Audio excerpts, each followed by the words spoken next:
നമസ്കാരം സുഹൃത്തുക്കളെ. ശ്രീമാൻ നരേന്ദ്രമോദി ഇന്നലെ സെക്കന്ദരാബാദിൽ നടത്തിയ പ്രസംഗം ഇന്ന് രാജ്യത്ത് വളരെയധികം ചർച്ചയായി മാറിയിരിക്കുകയാണ്. അപ്പം നമുക്ക് എല്ലാവർക്കും പറയാം, അമേരിക്ക ഇറാൻ യുദ്ധം, ഓർമിസ് കടലൊടുക്ക്, അതോടൊപ്പം തന്നെ ക്രൂഡ് ഓയിലുമായി ബന്ധപ്പെട്ട വിലക്കയറ്റം, പെട്രോൾ ഡീസൽ വില, അങ്ങനെ വിദേശ നാണയം, അങ്ങനെ ഒരുപാട് ഇതെല്ലാം ലോകത്തിന്റെ സാമ്പത്തിക വ്യവസ്ഥയെ ബാധിക്കുന്ന പ്രശ്നങ്ങൾ നടക്കുമ്പോൾ ഇന്ത്യ എങ്ങനെ കാര്യങ്ങൾ മാനേജ് ചെയ്യുന്നു നമുക്ക് എല്ലാവർക്കും അറിയാം. അതുകൊണ്ട് പല മാർഗങ്ങളിൽ കൂടെ നമുക്ക് എല്ലാവർക്കും അറിയാം, ഇന്ത്യയെ മാനേജ് ചെയ്യാൻ ശ്രമിക്കുന്നുണ്ട്, നമ്മുടെ എക്സൈസ് തീരവ് കുറയ്ക്കാനൊക്കെ ശ്രമിക്കുന്നു. അങ്ങനെ ഒരു ഘട്ടത്തിൽ കടന്നു പോകുമ്പോൾ ഈ രാജ്യത്തെ ഒരു വിഭാഗം ആളുകളുടെ ഏറ്റവും വലിയ ആഗ്രഹം എന്ന് പറഞ്ഞാൽ, ഒരു വിഭാഗം ആളുകൾ എന്ന് പറഞ്ഞാൽ പ്രത്യേകിച്ച് കുറേ യൂട്യൂബർമാരും അതോടൊപ്പം തന്നെ ഇന്ത്യയുടെ പ്രതിപക്ഷ നേതാവിൻ്റെ ഏറ്റവും വലിയ ആഗ്രഹം എന്ന് പറഞ്ഞാൽ എത്രയും പെട്ടെന്ന് പെട്രോളിൻ്റെ വില കുതിച്ചുയരണം. ഗ്യാസ് സിലിണ്ടറിന് 2500 രൂപ പെട്ടെന്നാകണം. ജനങ്ങൾ കഷ്ടപ്പെടണം. അങ്ങനെ മോഡി സർക്കാരിനെതിരെ ജനങ്ങൾ തിരിയാൻ അന്തരീക്ഷം ഉണ്ടാകണം. രാജ്യത്തിന് നഷ്ടമുണ്ടായാലും ജനങ്ങൾക്ക് നഷ്ടമുണ്ടായാലും മോഡി രാഷ്ട്രീയമായി നഷ്ടമുണ്ടാക്കാൻ ആഗ്രഹിക്കുന്ന കുറച്ചു പേര് കേരളത്തിലുമുണ്ട്.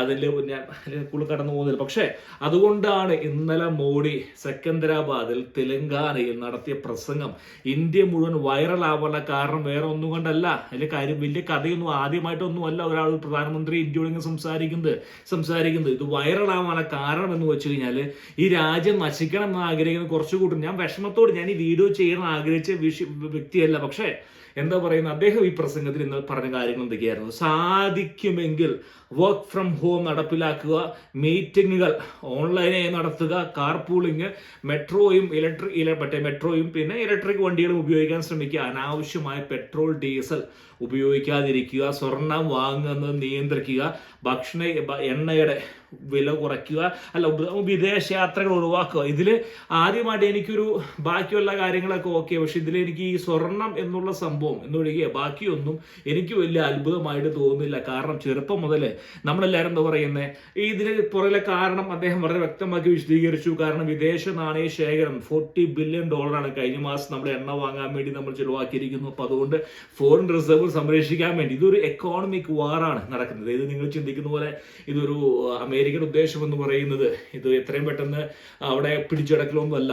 സാമ്പത്തികമായിട്ട് ചൈനയും അതോടൊപ്പം തന്നെ ഇറാനെയും ഇല്ലാതാക്കുക എന്നല്ല, അവരുടെ ഒരു സ്വാധീനം സാമ്പത്തികമായി കുറയ്ക്കാനുള്ള ശ്രമമാണ്. അപ്പം അതുകൊണ്ട് തന്നെ ഒരു ഏകദേശം ബില്യൺ കണക്കിന് ബാരൽ എണ്ണ മാർക്കറ്റിൽ നിന്ന് അപ്രത്യക്ഷമാകുമ്പോൾ അതിൻ്റെ ഒരു വലിയൊരു ഇമ്പാക്റ്റ് ഈ എണ്ണ ഇറക്കുമതി എന്ന രാജ്യമായി ഇന്ത്യയിലേക്കും വരിക തന്നെ ഉണ്ടാകും. ശരിയല്ലേ? ഇപ്പം ഞാൻ പറയുന്നത് ഇത് ഈ ചെറുപ്പം മുതൽ നമ്മുടെ വീട്ടിൽ നമ്മൾ എന്താണ് കേൾക്കുന്നത്, നമ്മുടെ അച്ഛൻ നമ്മളോട് പറയാറുണ്ട്, അതായത് വൈദ്യുതി ലാഭിക്കൂ, അല്ലെ, ഇന്ധനം പാഴാക്കരുത്, നിങ്ങൾ മുറിയിലില്ലെങ്കിൽ ലൈറ്റ് ഓഫ് ആക്കുക, ഫാൻ ഓഫ് ആക്കുക, ബൈക്ക് ഉപയോഗിക്കുക, കാർ ഉപയോഗിക്കാതിരിക്കുക, അങ്ങനെയുള്ള പല പല കാര്യങ്ങളും ചെറുപ്പം മുതൽ നമ്മൾ കേൾക്കുന്നതാണ്. അപ്പോൾ ഇവിടെ എന്താണ് പുതുതായി നമ്മുടെ പ്രധാനമന്ത്രി പറഞ്ഞിരിക്കുന്നത്? പ്രധാനമന്ത്രി എന്ന് പറയുന്ന രാജ്യത്തലവൻ നമ്മളോട് പറയുന്നത് എന്താണ്? നമ്മുടെ രാജ്യം കടന്നു പോയിക്കൊണ്ടിരിക്കുന്നത് യുദ്ധ സാഹചര്യമാണ്. അപ്പം അതുകൊണ്ട് നമ്മുടെ ഭാഗത്തുള്ള ചില നിയന്ത്രണങ്ങൾ വേണമെന്നേ പറഞ്ഞുള്ളൂ. അതിന് എന്തൊക്കെയാണ് ഒരു കൂട്ടം ആളുകൾ പറഞ്ഞു വരുന്നത്? പറഞ്ഞു വരുന്നതാണ്, നമ്മൾ പട്ടിണി കിടന്നാലും മോഡിയും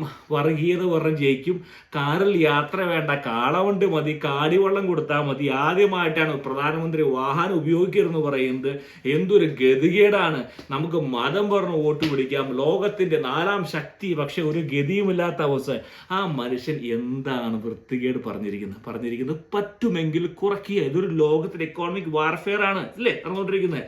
ഈ വാർഫെയർ ഈ ഒരു സാമ്പത്തിക ശക്തിയായിട്ടുള്ള ഇന്ത്യയെ തകർക്കാൻ വേണ്ടി ശ്രമിക്കുന്ന നീക്കങ്ങൾക്ക് എല്ലാവർക്കും അവരുടേതായിട്ടുള്ള ചില ഇതും, നമ്മുടെ കുടുംബങ്ങളിലൊക്കെ ചില സമയങ്ങളിൽ ചില സാമ്പത്തിക പരാധീനത വരുമ്പോൾ നാണപ്പന്മാർ പറഞ്ഞ സെയിം സംഭവം തന്നെയാണ്. നിങ്ങൾ ഉപയോഗം കുറയ്ക്കൂ, അനാവശ്യമായിട്ട് ചിലവുകൾ കുറയ്ക്കൂ, ഭക്ഷണം കഴിക്കണമെന്നല്ല പറയുന്നത്, പക്ഷെ അലങ്കാരമാക്കരുത്. ഇതില് ഈ പറയുന്ന കാര്യങ്ങളിൽ ഈ സാധാരണക്കാരെ ബാധിക്കുന്ന എന്തെങ്കിലും ഉള്ളാൽ എനിക്ക് തോന്നുന്നില്ല. സാധാരണക്കാർക്ക് വേണ്ടത് എന്താണ്?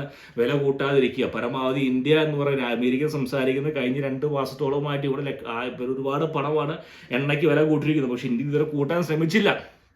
അപ്പോൾ രാഹുൽ ഗാന്ധി, ഞാൻ രാഹുൽ ഗാന്ധിയെ ഞാൻ വിട്ടുകളയുന്നു. കാരണം അദ്ദേഹത്തിന് എങ്ങനെയെങ്കിലും നിങ്ങൾ ചിന്തിക്കുന്നുണ്ടോ, രാഹുലും പിന്നെ ഈ പറഞ്ഞ യൂട്യൂബർമാരും ഇതിനെതിരെ തിരിഞ്ഞു കഴിഞ്ഞാൽ ഇന്ത്യയിൽ നിങ്ങൾക്ക് ഭരണം കിട്ടുമോ?